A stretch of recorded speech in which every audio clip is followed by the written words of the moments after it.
Welcome back to session number three. In this session, today we are going to discuss about the Ohm's law. Okay,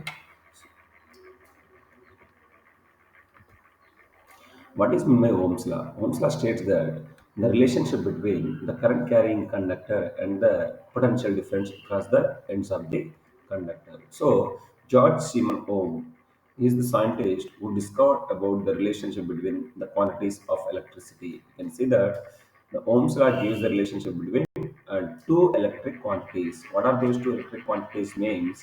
The one is current, okay, and another one is potential difference.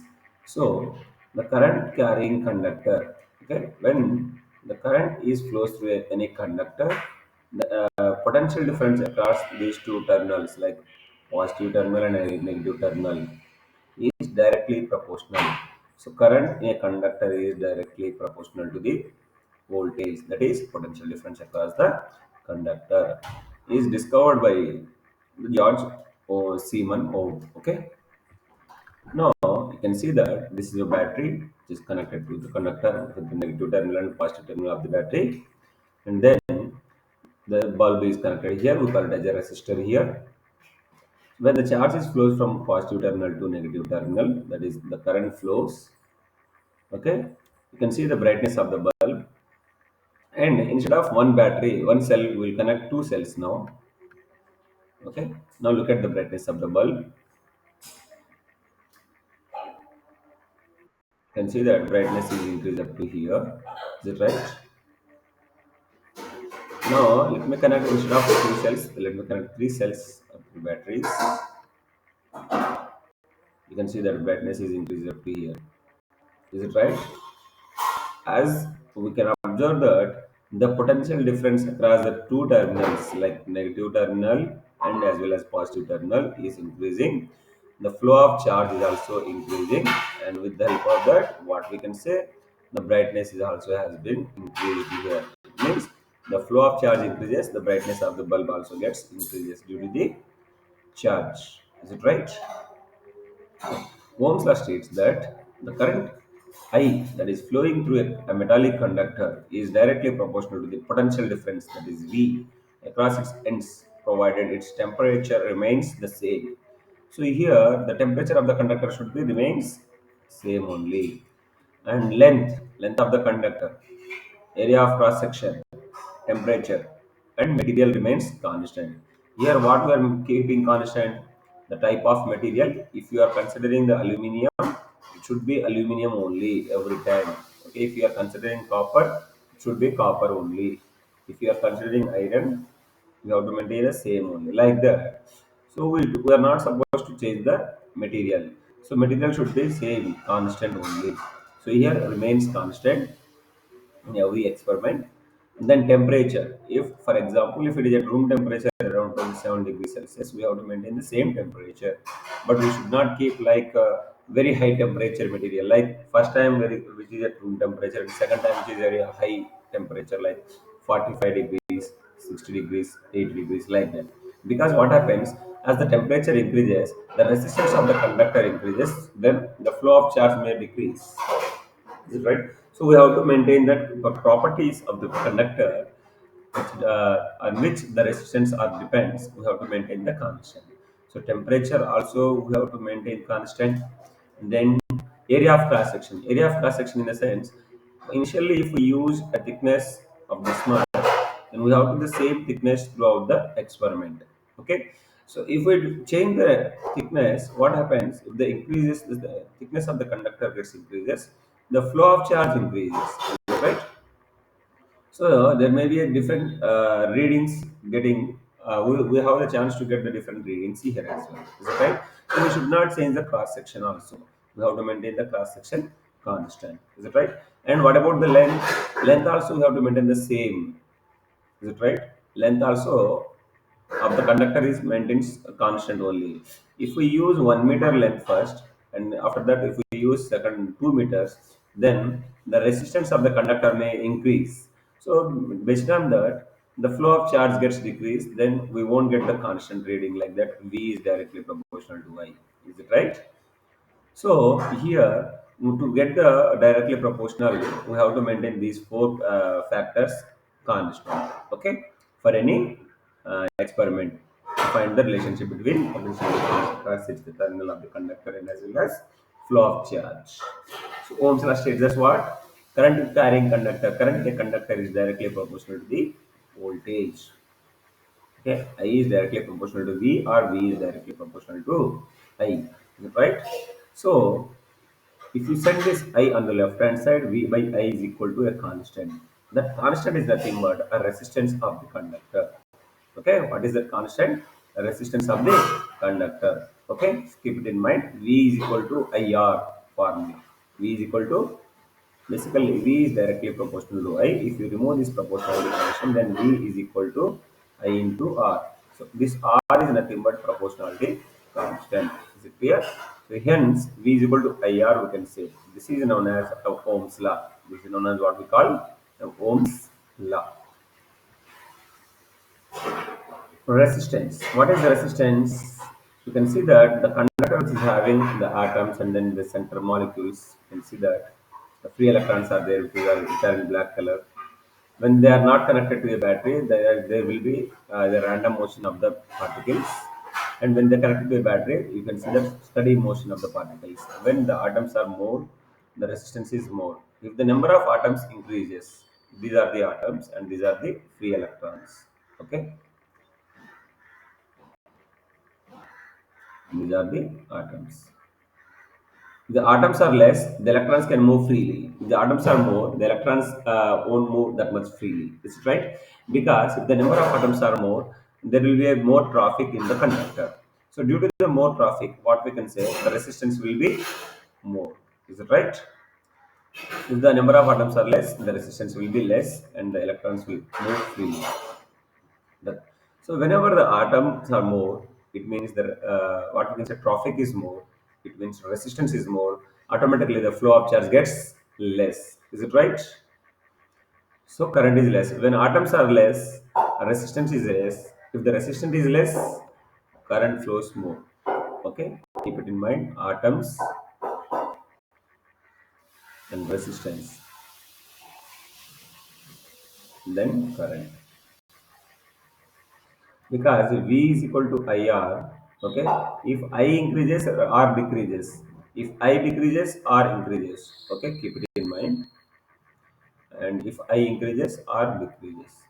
Like that, if the atoms means resistant particles in the conductor. If the atoms are more, automatically resistance is also more. The resistance is more, current is less. Atoms are less, resistance is also less. Automatically current flows more. Is it right? So it is very, very important to understand the relation between current and resistance. So here current will merit more. The property of the conductor due to the which oppose the flow of current is known as resistance. Basically, what is meant by resistance means which oppose the current, which oppose the flow of current is called resistance. So here atoms are nothing but resistance. Is it right? Atoms are nothing but resistance. The SI unit of resistance is ohm because George Schumann Ohm is the scientist name who discovered this relationship. That's why it kept as the resistance units is ohm. The symbol of resistance is like this zigzag. Okay, so this is what we call a resistance. R is equal to V by I is the formula. So 1 ohm is equal to 1 volt by 1 ampere. Is it right? 1 ohm is equal to 1 volt by 1 ampere. If the potential difference across two ends of a conductor is 1 volt and the current through the its amp is 1 ampere, then the resistance of conductor is 1 ohm. Is it clear? So factors which are affecting the resistance. We have discussed just before there are how many factors are there? There are in total four factors are there. What are those means? The first one is the length of the conductor, and second one is area of cross section. Third one is material, and the fourth one is temperature. Is it right? Now, if the length increases, let me explain you in detail. If the length increases, Resistance of the conductor also increases. You can see that number of atoms in this: one, 2, 3, 4, 5, 6, 7, something 8, 7 are there. Is it right? 8. Now, if the length increase, the number of atoms gets increased or not? Is it right? So, as the length increases, as the length increases, number of atoms also increases. It means resistance also increases. If the length increases, the resistance increases. Okay, if the length decreases, the resistance also decreases. Is it right? Very, very important. Directly proportional, length is directly proportional to the resistance of the conductor. Okay, next one is area of cross section of the conductor with respect to the resistance. So we know that, you can see that here the space to move to the train is very less, because the number of persons are more and we cannot move at a time more. Is it right? So here more traffic will be there. So only few people can go at a time. Is it right? If the door is wider, the more people can enter. Is it right? Then resistance is less. It means traffic will be less. The door is not wider, the traffic will be more. It means resistance will be more. Like that, the cross section area is more, the atoms can either electrons can move easily. Is it right? The wire is thicker, the more electrons can flow easily, as resistance is less. Is it right? Hence, resistance is inversely proportional to cross section area. Now, look at here. This is the thickness of the conductor initially,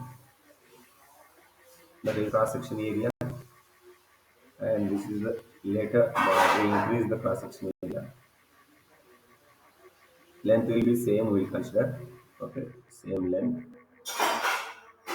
Now, in through this, a small amount of charge is flowing, and through this, maximum amount of charge is flowing. Here, maybe resistance is more. Here, resistance is less. Is it right? Because as the thickness of the cross section area increases, resistance always decreases. If area increases, resistance decreases. If area decreases, automatically resistance increases. Here it is opposite to each other. That's why we call it as inversely proportional. Is it right? Then the material. Material property always will keep like this. R is directly proportional to length. We know that, but inversely proportional to cross section area. Is it right? Then here, very important is, if we remove this proportionality constant, the resistance of the conductor is equal to resistivity of the material into length of the conductor upon area of cross section of the conductor. So this is the formula which is very important to understand this concept, and as well as find the resistance of the material when the resistivity of the material is given in the question. Okay, this is very, very important. So here rho, RH, rho is the resistivity of the material. So now look at the resistivity of the material. How to find the resistivity material units? We know that rho is equal to, from this what we can say, by writing a resistance R into cross section area A and length on the denominator side. Okay, rho is ohms. So cross section area will get meter square, and length is meter. So meter gets cancelled. So units of resistivity is ohm meter. Ohm meter. Is it clear? So resistivity of the conductor is always measured in terms of ohm meter. Okay, keep it in mind. Very, very important. There is a chance to ask this question in exam as well.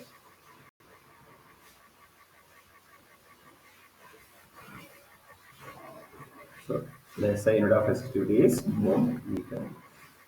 The practical understanding of the resistivity, you can see that electric current in this, you can see that circuit is there as battery and a key, and here we'll keep the different type of materials. Okay, now As the resistivity increases or decreases, that depends on the type of material. Is it right?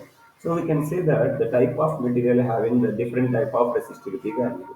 It's not like that all the materials will have the same resistivity. Resistivity is nothing but what, how much current it can receive, how much is it is having the resistance. For example, per meter. Is it right? So ohm meter. Now, you see that we'll connect with a copper wire. I have observed any difference in the reading of the ammeter. So here, by seeing this reading, we can say that different material will have the different flow of charge through that material. Let me connect with the ammeter. Initially, the reading was zero, and then now it is moved to 30 amps. Is it right? So copper capacity, how much we can say that 30 amps. This is the resistivity, like we can say the more charge is flowing through this conductor. Okay. Now replace the same conductor, replace this conductor with other conductor. Instead of copper, you can keep aluminum. Now the conductor reading is changed here. Ammeter reading it is showing that only up to 20 amperes. So it means its capacity maybe it can carry up to 20 amperes only current. If the more charge it flows through that, then it automatically it will melt. Is it right? That depends on the thickness also. Now connect the glass rod. Is there any flow of charge through that rod, glass rod? No, because it does not have any free electrons to move the charge from one end to another end. So here resistivity of the glass rod is zero. That means infinity. Resistivity is infinity. Resistance is infinity. Okay. And rubber is also showing the zero reading. So resistivity of is a specific property of a material. Okay. And different material have the different resistivity. It is not same for all the materials. On what factor does the resistance of a conductor depends? The resistance depends on the four factors. Is it right? Not resistivity, resistance. What are those four factors? One is length of the conductor, another is area of cross section of the conductor, and another is temperature of the conductor, and last one is nature, type of material,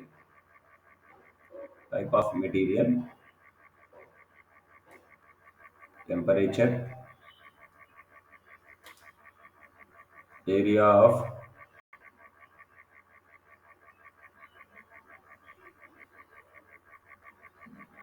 cross section, and length. These are the four factors on which resistance depends. Is it right?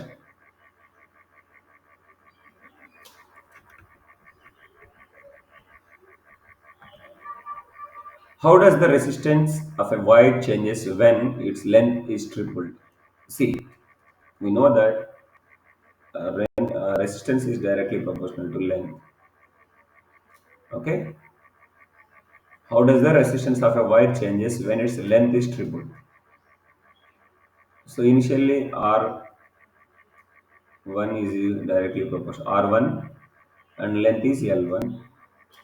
Okay, we know that this formula is there. R is equal to rho into L by A. So here area and resistivity is constant. Only length is increasing. Then R remains R, and we have to find this R2 value. Then L is 3 times of L. Okay, as the length increases triple, then resistivity is R1 by 3 times automatically. So R1 by R2 is equal to L by 3L. So L gets cancelled.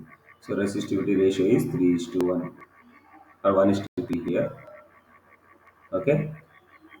If you want to get R2 is equal to 3 times of R1. So basically it changes to 3 times. As the length increases, resistance also gets increases 3 times.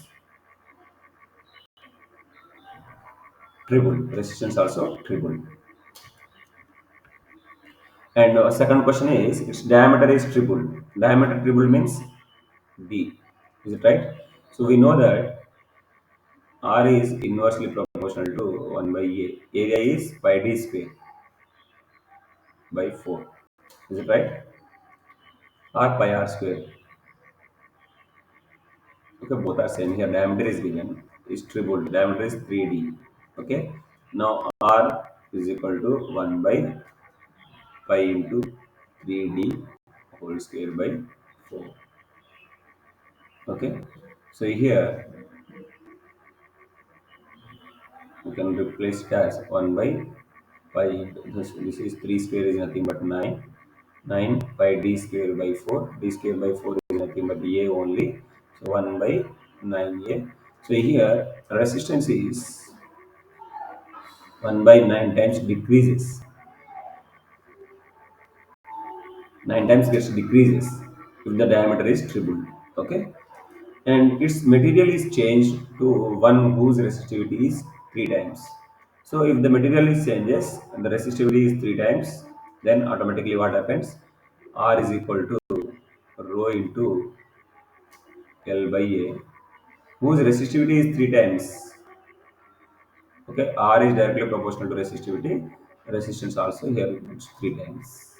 Okay, first question answer. The length is tripled, resistance also gets tripled. Second question answer. If the diameter is tripled, then resistance will become 1 by 9 times. And third question, if the resistivity is tripled, resistance is also tripled because they are directly proportional to each other. Is it right? Will current flow more easily through a thick wire or a thin wire of the same material when connected to the same source? Why? Of course, the current will flow through the thick wire is maximum more easily because in that free electrons are there. Okay, area of cross section is more. When connected to the same source of current will flow more easily through the thick wire than the thin wire because resistance is directly inversely proportional to the area of cross section. Okay, thank you, and we'll continue the remaining problems and